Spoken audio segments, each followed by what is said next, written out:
Takže čus majstri, ja vás vítam u dnešného nového videa a v dnešnom videu sa spoločne pozrieme na tento malý razový uťahovák a urobíme si na ňom takú modifikáciu, že si vymeníme tento adaptér za takýto adaptér na 1,5-vicové orechy a tu v tej špičke je vlastne aj na klasický bit, čiže toto ostane na tie bity zachované a zároveň si spravíme 1,5-vicový adaptér. Takže budeme mať dva v jednom a tento malý rázový uťahovák by mal dostať väčšiu silu ako má s touto prechodkou.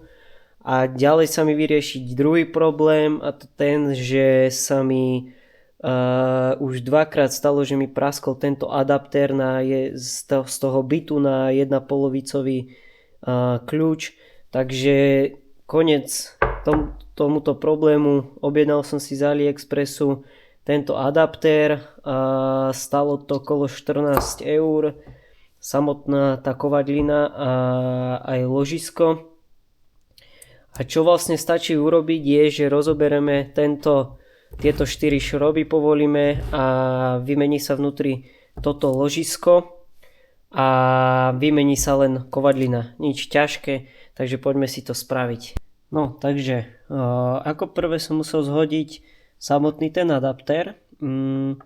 Tam sa vlastne zhodí na vrchu len taká poistná podložka.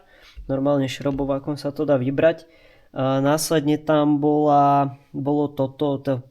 ten obal, pod tým bola takáto pružinka a bacha, tuto v dierke bola malinká gulička, takže bacha, až ju nestratíte, ak by ste to niekedy do budúcna potrebovali. No a povolil som si tie 4 šroby a malo by to ísť. Takže podarilo sa mi to vybrať. Vlastne ostali nám tieto dve veci. Toto je tá stará kovadlina, ktorú si môžete odložiť, a tu je vlastne to púzdro a vnútri je nalisované to ložisko, ktoré si z tejto strany vybijeme nejakým orechom a potom si predtým to ešte, ak to budeme vybíjať, to nahrajeme samozrejme, aby to šlo jednoduchšie. Potom to znova nahrajeme a dáme tam nové toto ložisko. Keďže priemer tohto a priemer tohto kovania je iný, tak kvôli tomu sa musí meniť to ložisko. Takže poďme na to. No takže toto púzdro máme vymenené, toto je to staré, vnútri máme to nové v správnej veľkosti. Nahrieval som to normálne teplovzdušnou pištolou, no a na mne ostáva nič iné, len to zložiť. Čiže namaže sa to vazelinou, ktorá znáša teplo, a následne sa to prikrie. Dajú sa tie šroby a to je v podstate všetko. Takže poďme si to dorobiť. Takže majstri, máme hotovo. Ako môžete vidieť, mám tam nahodený orech a aktuálne ten rázový uťahovák si myslím, že bude tak o 20 až 30% výkonnejší, pretože pokiaľ používate také prechodky, tak sú tam obrovské straty. Takže máme ho vylepšený.